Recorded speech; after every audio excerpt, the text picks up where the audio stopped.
back with class 12th NCERT Physics, Electric Charges and Fields with back exercises of NCERT back again, and this is 1.13 and 1.14 which we are going to solve in today's video. तो 1.13 देख लेते हैं. That is कि suppose the spheres A and B in exercise 1.12 have identical sizes.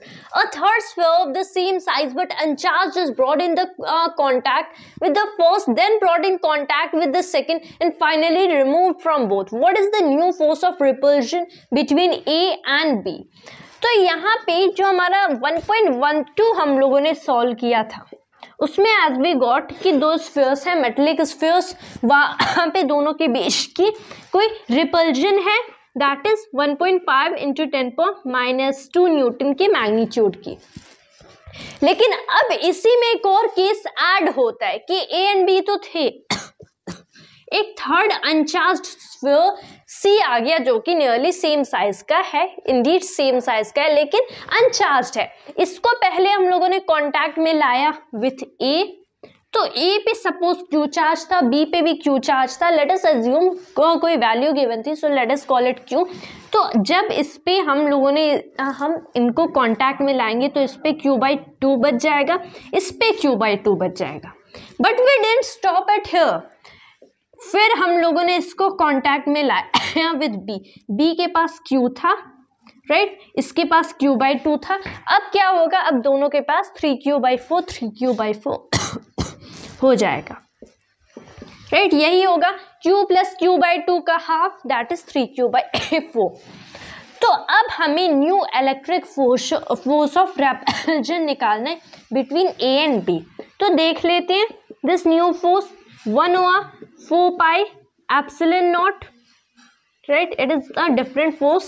तो charges on each sphere over में distance between them हम लोगों ने वही रखा है. दिस इज अब ये देख लेते हैं 1/4 epsilon naught टाइम्स में द न्यू चार्ज ऑन ए कितना होगा, q/2 टाइम्स में क्या, टाइम्स में द न्यू चार्ज ऑन ये हो गया b that is 3q/4. Over में क्या, ओवर में again the distance between them का स्क्वायर. इसको अच्छे से अरेंज कर लेते हैं इस इक्वेशन को. This is 1/4 epsilon naught times में let it be q into Q, over में r² 3/8. इसको सेपरेटली लिख लेते हैं सच दैट ये तो द प्रीवियस फोर्स होगा जो कि जब हम लोगों ने सी को कांटेक्ट में नहीं लाया था विथ ए एंड बी तब जो फोर्स था which was what 1.5 into 10⁻² newton into में 3/8. Now let me tell you, अगर हम लोग चाहते हैं तो अब इस एक्सप्रेशन में सारी values of the previous problem रख सकते हैं and we can find out, but I am not going through that step. Instead मैंने क्या किया कि I am not going to again put the values. मैं सिर्फ एक सिंपल कैलकुलेशन करूंगा by considering this thing कि q into q is one side such that ये जो हमारा टर्म है including this thing ये हम लोगों ने लिख लिया as the previous force of repulsion between these two into में 3/8. that is अब जो नया force होगा that will be 3/8 times the previous force. what is this product, this is 5 into sin power minus में this is 5.7 into 10 power minus 3 Newton and this is the answer. 1.13 solve हो गया. So you can go through either step, या तो ऐसे या फिर you can again put in all the values. All right, अब हम लोग 1.14 पे आ जाते हैं. That is key figure 1.33 shows tracks of 3 charged particles in a uniform electrostatic field. Give the signs of 3 charges which particle has the highest charge to mass ratio. अब यहाँ पे प्रोबेबली कि ये फर्स्ट क्वेश्चन है based on the concept of electric field in this chapter in this exercise, right. तो यहाँ पे हमारे पास कुछ इवैल्यूएट नहीं करना है, कैलकुलेट नहीं करना है. The only thing is given कि यहाँ पे uniform electrostatic that is electric field है जिसमें से 3 पार्टिकल्स यहाँ से बिगिन करते हैं.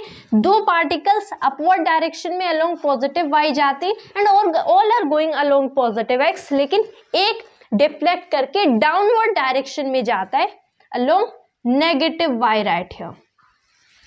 हमें बताना है किस पार्टिकल के पास कौन सा चार्ज था, दैट इज उनके चार्ज का साइन बताना है, एंड किस पार्टिकल के पास highest charge to mass ratio है। तो यहाँ पे अगर हम लोग देख लें साइन ऑफ चार्जेस की बात करें, here's all positive, here's all negative right here।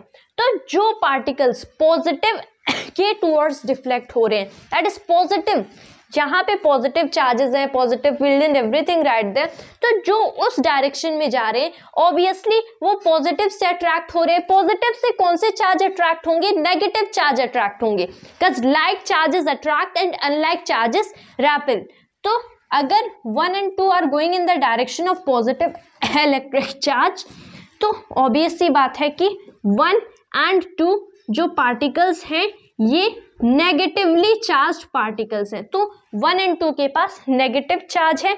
अगर थर्ड की बात करें तो ये नेगेटिव के टुवर्ड्स जाता है, दैट इज अगर ये नेगेटिव के टुवर्ड्स जा रहे हैं instead of positive, so obviously ये नेगेटिव चार्ज से अट्रैक्ट हो रहा है, so that is the thing, ये पॉजिटिव होगा। तो जो हमारा थर्ड है ये पॉजिटिवली चार्ज्ड है।